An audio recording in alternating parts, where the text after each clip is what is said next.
Welcome to today's video where we dive into a gripping tale of unexpected challenges and personal triumph. Meet Malcolm Harris, a successful hotel owner renowned for his dedication to excellence. As Malcolm embarks on a secret inspection of his hotel chain, he encounters a startling episode of prejudice that threatens to unravel his carefully built empire. From a hopeful beginning to a shocking confrontation, this story unfolds with intense drama and poignant reflections on leadership and integrity. Witness how Malcolm's resilience transforms adversity into a powerful opportunity for change. If you are not subscribed, I recommend you subscribe and activate the bell to avoid missing any videos. Malcolm Harris stepped out of the sleek, black luxury sedan that had whisked him away from the airport. His hands were casually tucked into the pockets of his well-worn jeans, and his casual outfit, a simple t-shirt, faded jeans, and well-used sneakers, stood in stark contrast to the crisp, tailored suits he typically donned for board meetings or public appearances. Today, he had deliberately chosen a more understated look. He wanted to blend into the background, to remain inconspicuous. His mission was to conduct an undercover inspection of one of his hotels, ensuring that the establishment was running smoothly and that the staff was delivering the level of service he expected without being recognized. Malcolm wasn't merely any hotel owner. He was the proud proprietor of an extensive chain of high-end hotels that spanned across the country. His name, Malcolm Harris, was synonymous with unparalleled success and excellence within the hospitality industry. A self-made man, Malcolm had risen from modest beginnings to become a prominent figure in his field. Despite his significant accomplishments, he remained steadfast in his desire to experience firsthand how his staff interacted with guests when they were unaware of their CEO's presence. As Malcolm approached the hotel's pristine glass doors, a deep sense of satisfaction washed over him. The building's immaculate exterior, with its gleaming surfaces and modern design, was a reflection of the standards and pride he had worked hard to establish. However, just as he neared the entrance, the atmosphere shifted abruptly. A sharp, authoritative voice sliced through the air. "Hey, you can't go in there," the voice commanded with a tone that brooked no argument. Turning, Malcolm saw a security guard standing firmly at the door, his name tag reading Paul. The guard's stern expression and accusatory tone were immediate and unsettling. Malcolm's history of encountering prejudice had prepared him for such moments, and he had long since learned to maintain his composure. Despite his remarkable achievements, he was still subject to biases and wrong assumptions based on his appearance. "Look, I'm here on business," Malcolm began, striving to keep his voice calm and measured, despite the discomfort brewing inside him. Paul, however, was unyielding, his voice rising in volume and drawing the attention of a few guests who were now casting curious glances toward the commotion. Business dressed like that, Paul's disdain was palpable as he scrutinized Malcolm's casual attire with visible scorn. "I don't give me that. I'm asking you nicely to leave. You don't look like you have any business being here."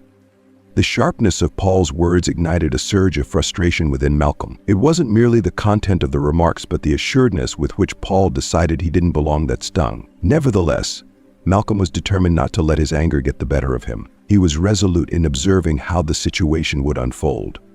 "I suggest you let me speak to the manager," Malcolm said firmly, his voice steady and controlled. Paul's response was swift and dismissive. "No, I suggest you leave before I call the cops," he retorted, moving closer with his hand hovering near his radio. The threat was unmistakable, and Malcolm could see the other hotel staff members exchanging uneasy, uncertain, and even embarrassed glances in his direction. Meanwhile, Samantha, the hotel's general manager, observed the confrontation from across the lobby. A cold sweat began to form at the nape of her neck. She recognized Malcolm immediately. She had seen him at corporate meetings, spoken to him over the phone, and exchanged emails about various company strategies. Seeing him humiliated in front of both guests and staff left her feeling paralyzed and deeply distressed. The situation was rapidly escalating, and she knew she had to intervene before it spiraled further out of control. Samantha was well aware of Paul's history of questionable behavior. There had been whispers and complaints from various staff members over the months. While these concerns had been noted, none had been severe enough to warrant any decisive action, at least. None that Samantha had felt compelled to address decisively. Now, however, confronted with Paul's overt misconduct, Samantha found herself in a difficult position. She was torn between intervening to expose Malcolm's true identity or allowing the situation to escalate further, which could potentially damage the hotel's reputation and jeopardize her career. If you are still watching this video and find these lessons useful, please comment number 1 below to let me know that you are still watching this video with me. Paul's agitation was becoming increasingly evident. His voice, sharp and aggressive, cut through the lobby, drawing unwanted attention from the hotel guests. "Are you going to leave, or do I need to make you leave?" he demanded, his tone laden with hostility and impatience. Malcolm, maintaining his composure, raised his hands in a gesture meant to convey calm, although he had the option to defuse the situation by revealing his true identity, thereby putting Paul in his place and watching his aggression falter. Malcolm chose not to. His restraint was driven by a deeper personal reason linked to a similar incident from years past that had nearly destroyed him. Instead of escalating the situation, Malcolm spoke in a controlled and measured tone. "Call the manager. I'm not going anywhere." Paul's eyes narrowed as he prepared to respond with more irritation. Just then, Samantha stepped forward, her heart pounding in her chest as she tried to maintain a semblance of control. She forced a tight smile, hoping it would help diffuse the growing tension. "Paul, it's fine," she said, her voice a bit too bright and cheerful in an attempt to mask the anxiety she felt. "I'll handle this from here." Paul looked at her with a mix of confusion and frustration, but he took a step back reluctantly. "If you say so, Sam, but I don't like this. He doesn't seem—" "Thank you, Paul," Samantha interrupted him, her smile straining under the pressure. "I've got it." Turning her attention to Malcolm, Samantha's expression became more serious. "Mr. Harris," she said quietly, her voice barely above a whisper, "why didn't you disclose your identity sooner?" Malcolm's face remained impassive, revealing nothing of his inner thoughts. "Because I wanted to see how far it would go," he replied, his voice steady and unemotional. Samantha swallowed hard, a pang of guilt gnawing at her as she processed Malcolm's words. She gestured for him to follow her to her office, hoping to resolve the situation privately. However, just as they were about to move, a voice cut through the tension. "Wait, you're Malcolm Harris." The voice belonged to Edward, one of the directors of the hotel chain. Edward had been watching the scene unfold with a calculating gaze from his vantage point near the concierge desk. He was not particularly shocked by Malcolm's presence or the commotion. Edward saw the situation as a potential opportunity to further his agenda, and he was eager to seize the moment. Samantha found herself ensnared in a situation that threatened not only the hotel's hard-earned reputation but also her professional standing. With mounting anxiety, she led Malcolm to her office, her every step weighed down by the gravity of the problem. As Malcolm settled into the chair opposite her desk, his face remained an inscrutable mask of calm. Yet Samantha could almost feel the palpable tension in the room, a silent storm brewing beneath his composed exterior. She couldn't discern whether Malcolm was on the verge of an outburst or if he would continue to maintain his seemingly unruffled demeanor. The uncertainty of his reaction was deeply unsettling. "I want to start by expressing my sincere apologies for the incident that occurred out there," Samantha said, her hands twisting nervously in her lap as she sat behind her desk. Her voice wavered slightly, betraying her inner turmoil. "The behavior displayed was completely unacceptable and does not reflect the standards we uphold here." Malcolm's voice cut through her apology with a steady and authoritative tone. "No, Samantha, you're missing the point entirely, and that's precisely the issue." Samantha's eyes widened in confusion. She was caught off guard by the sharpness in Malcolm's voice, and the unsettling calmness of his demeanor only deepened her anxiety. The situation was rapidly slipping from her grasp, and she could sense the potential for escalation beyond her control. "You're right," she conceded hastily, her eagerness to placate him evident in her hurried agreement. "I'll ensure that Paul faces appropriate disciplinary action. We'll make certain that such a situation never arises again." Malcolm raised an eyebrow, a gesture that spoke volumes. "Discipline? Is that the answer to this problem?"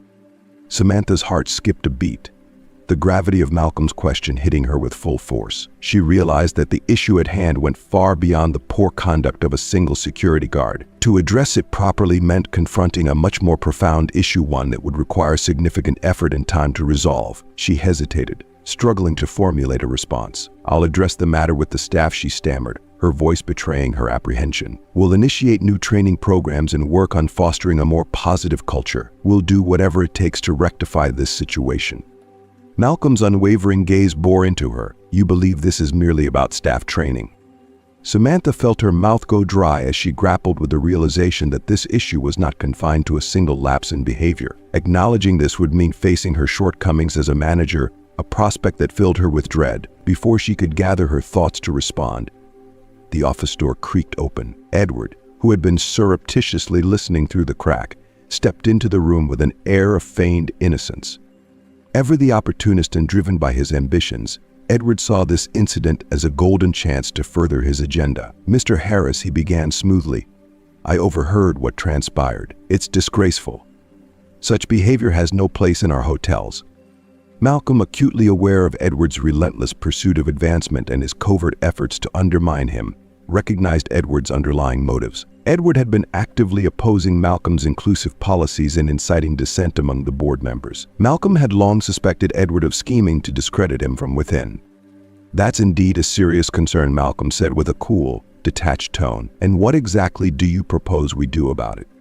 Edward's smile wavered, betraying a hint of unease. "I assure you we will handle this matter promptly and effectively. Samantha will take charge of the disciplinary actions, and if required, we will issue a formal public apology. We cannot afford to let this incident tarnish the hotel's esteemed reputation."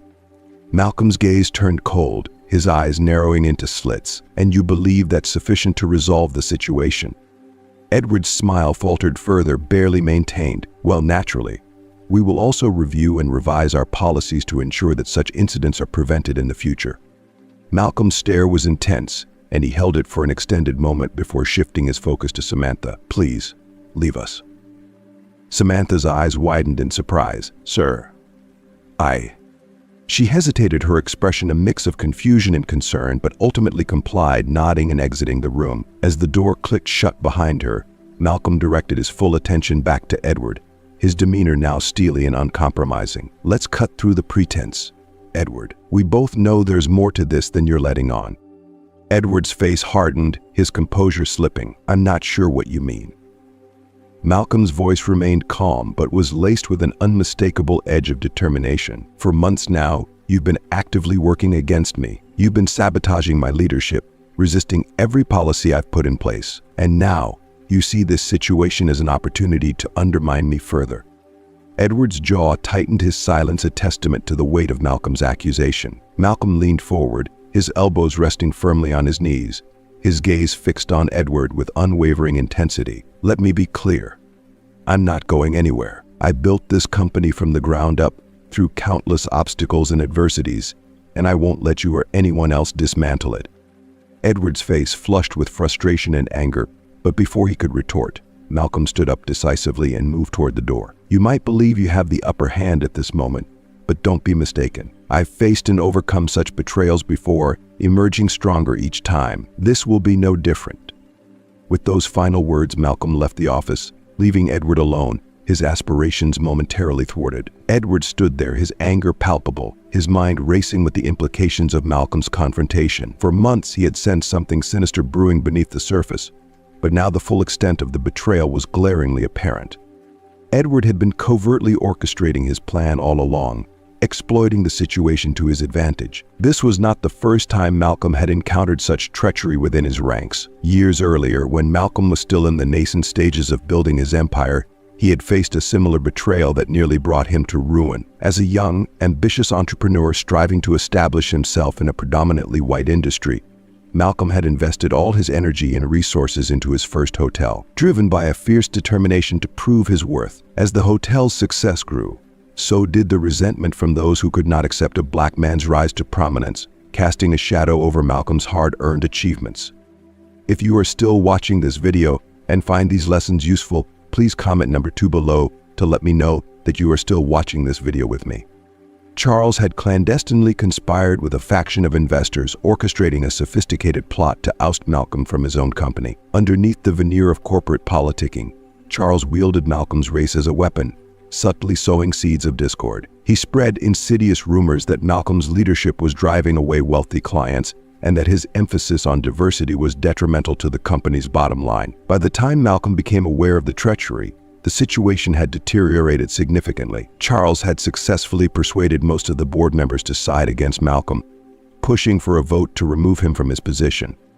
In a desperate and high-stakes move, Malcolm managed to gather incontrovertible evidence of Charles's embezzlement and fraudulent activities. This evidence was a game changer, allowing Malcolm to salvage his company and see Charles imprisoned. Despite this victory, the ordeal left deep emotional scars on Malcolm. It underscored the delicate nature of trust and the ease with which power could be subverted by those who felt threatened by his success and principles.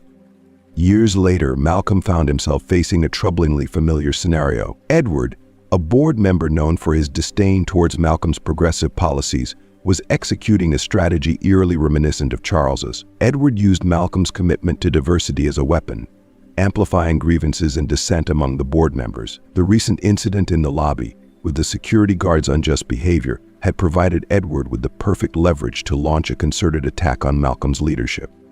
As Malcolm's phone buzzed in his pocket, breaking the silence of his contemplation, he saw a message from his assistant, Nicole. "Nicole, I heard about what happened. I'm on my way to the hotel now. Should I schedule a board meeting?" Malcolm swiftly typed a response, "Not yet. Let me handle this." He slipped his phone back into his pocket. Feeling the weight of his responsibilities bearing down on him, he was determined not to let Edward's machinations succeed where Charles's had almost triumphed. Navigating through the hotel lobby, Malcolm was momentarily distracted by a group of hotel staff, many of whom were people of color huddled near the concierge desk. They spoke in hushed tones, their faces etched with a mix of apprehension and curiosity. Malcolm recognized several of them from past visits. They worked in housekeeping, maintenance, and the kitchen roles that often went unnoticed by guests and higher management alike. As Malcolm drew nearer, the group fell silent. Their expressions revealed a combination of fear and hope. Maria, a housekeeper with whom Malcolm had shared brief but significant interactions on previous visits, stepped forward. Her voice trembled as she addressed him. "Mr. Harris, we saw what happened with Paul. Are you going to do something about it?"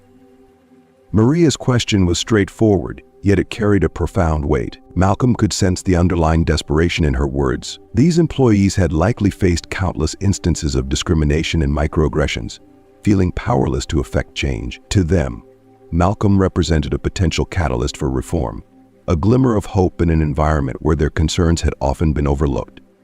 Malcolm took a deep breath, his mind racing through the myriad of challenges he faced. Addressing the immediate issue with the hotel staff was crucial, but so was confronting Edward's attack on his leadership with the same strategic acuity that had once helped him overcome Charles's betrayal. He knew that in addition to dealing with the board and the imminent threat to his position, he needed to ensure that the voices of his loyal employees were heard and their dignity upheld. As he prepared to speak to the gathered staff, Malcolm felt the weight of their trust and expectations. They looked to him not just as their employer but as a symbol of integrity and justice. Their belief in his ability to bring about change and address the systemic issues within the hotel was both a burden and a source of strength. Malcolm was resolute. He would navigate this crisis with the same resolve and vigilance that had once seen him through a similar battle. This time he was determined to not only save his company but to fortify the principles of fairness and respect that had always guided. Malcolm met the board members' expectant gazes with a resolute nod. "Yes, I'm going to address this issue," he affirmed. The visible relief on their faces was hard to miss, but Malcolm knew that solving this problem would be far more complicated than it appeared. Paul's egregious behavior was merely a symptom of a more profound issue that had been brewing within the company for some time. If Edward had his way, the situation could potentially deteriorate even further, jeopardizing both the company's reputation and Malcolm's position. Malcolm was acutely aware that this was his moment of truth. Edward would undoubtedly attempt to exploit the incident to undermine Malcolm's leadership. However, Malcolm had prepared a strategic response. As the board members entered the conference room, Malcolm took his place at the head of the table, projecting calm and control. The room was filled with an undercurrent of tension, especially from Edward, who sat directly across from Malcolm with a smirk that suggested he was already envisioning his victory. Once everyone was seated, Malcolm stood and addressed the room with a commanding presence. "Before we proceed, I need to clarify something important," he began, his voice firm and unwavering. "What transpired yesterday was entirely unacceptable. Discrimination in any form has no place in this company, and I am fully committed to addressing the systemic issues that have allowed this behavior to persist." Edward leaned forward, his eyes sparkling with a mixture of anticipation and self-satisfaction. "I agree, Malcolm. This incident certainly raises significant concerns about both the company's direction and your leadership capabilities." Malcolm cut him off with a piercing look. "I'm not finished. The incident with Paul is not an isolated case. It highlights a deeper, more pervasive problem that has been festering within our organization for far too long. I am determined to address this issue comprehensively, starting with a thorough audit of our hiring practices, employee training programs, and overall workplace culture." Edward's smug expression faltered slightly, though he quickly masked it with a neutral demeanor. "That's admirable, Malcolm, but let's not ignore the elephant in the room. Your leadership is under scrutiny. The board has been reviewing your recent decisions, and there are growing concerns that your emphasis on diversity and inclusion may be adversely impacting the company's financial performance." Malcolm's gaze grew steely, and he responded with quiet intensity. Is that so? Or is it that some board members are more concerned with maintaining the status quo than with fostering a genuinely inclusive and equitable work environment? Edward's face reddened with irritation, but before he could retort, Malcolm reached into his briefcase and produced a thick stack of documents. This, Malcolm said, holding up the papers, is a comprehensive audit of the company's finances over the past year. I had it conducted discreetly after noticing troubling discrepancies in our financial records. The room fell into stunned silence as Malcolm began distributing copies of the audit to the board members. The seriousness of the situation was evident as Malcolm continued. This audit reveals significant inconsistencies that could indicate financial mismanagement or even fraudulent activities. Our current focus on superficial concerns is diverting attention from more critical issues that demand our immediate attention. I am committed to not only addressing these financial discrepancies but also implementing the necessary reforms to restore integrity and transparency within our organization. As the board members reviewed the documents, Malcolm's resolve strengthened. He knew that confronting these issues head-on would require not only strategic acumen, but also unwavering determination. His plan was not merely to resolve the immediate crisis, but to instigate lasting change within the company, ensuring that such issues were addressed comprehensively and that the company could move forward with renewed strength and integrity. If you are still watching this video and find these lessons useful, please comment number 3 below to let me know that you are still watching this video with me. Malcolm, with a composed yet steely demeanor, handed a stack of documents to one of the board members. As she started flipping through the papers, her eyes grew wider with each page she turned. The tension in the room was palpable, the atmosphere thick with the weight of the revelation Malcolm was about to make. He watched intently as her shock morphed into disbelief, a reflection of the turmoil that had been festering beneath the surface of the company. It seems, Malcolm began, his voice carrying an undertone of grave seriousness, that someone within this company has been diverting substantial funds into personal projects that were never approved by the board. His words hung in the air, heavy with implication and consequence. The reaction was immediate and dramatic. Edward's face, once confident and assertive, lost all color. His carefully maintained facade crumbled as the realization of the gravity of the situation sank in. The board members, initially skeptical, now exchanged looks of astonishment and concern. The quiet buzz of murmured conversations filled the room, underscoring the shockwave Malcolm's announcement had unleashed. Malcolm's gaze was unwavering as he addressed the group. This, he said, pointing directly at Edward with a decisive motion, is the fundamental problem with our organization. It's not my leadership or my policies that are at fault here. The real issue lies in the corruption and greed of individuals like him. A stunned silence enveloped the room. The gravity of Malcolm's accusation left everyone momentarily speechless. Edward, his face a mix of fury and desperation, opened his mouth to counter the claims. However, his protestations were quickly overshadowed by Linda, a seasoned board member known for her principled stance. She rose from her seat with a determined expression, her voice cutting through the murmur of discontent. Malcolm is right, she declared, her tone firm and unwavering. We have been focusing on the wrong issues. It's high time we address the real problem and initiate significant changes, starting with the removal of Edward from his position. The board members' murmurs of agreement grew into a chorus of support for Linda's statement. Edward's face twisted with rage and betrayal. "You can't do this," he shouted, his voice trembling with indignation. "I've dedicated years to this company, and this is how you repay my loyalty. You're betraying everything I've worked for." Malcolm's response was as cold as it was final. "Pack your things, Edward. You're finished here."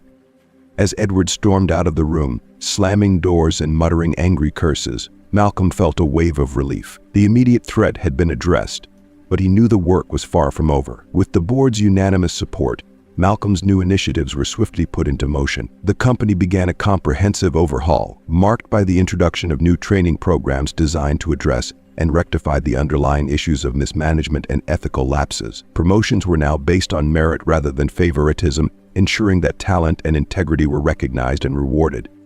One of the most unexpected and positive outcomes was Paul's transformation. Following his suspension, Paul underwent extensive re-education, aimed at addressing the prejudices and attitudes that had led to his misconduct. He reached out to Malcolm to express his sincere apologies, and the two engaged in a lengthy, difficult conversation. Their dialogue explored complex issues of race, privilege, and the profound impact of prejudice. Although the discussion was challenging and emotional, it marked the beginning of a new, deeper understanding between them. Malcolm's efforts did more than just salvage his company. They instigated a profound and meaningful transformation. Under his leadership, Harris Hotels evolved into a model of diversity and fairness, embodying the values Malcolm had long championed. The establishment of the Harris Foundation further solidified this commitment, focusing on promoting diversity and inclusion in the workplace.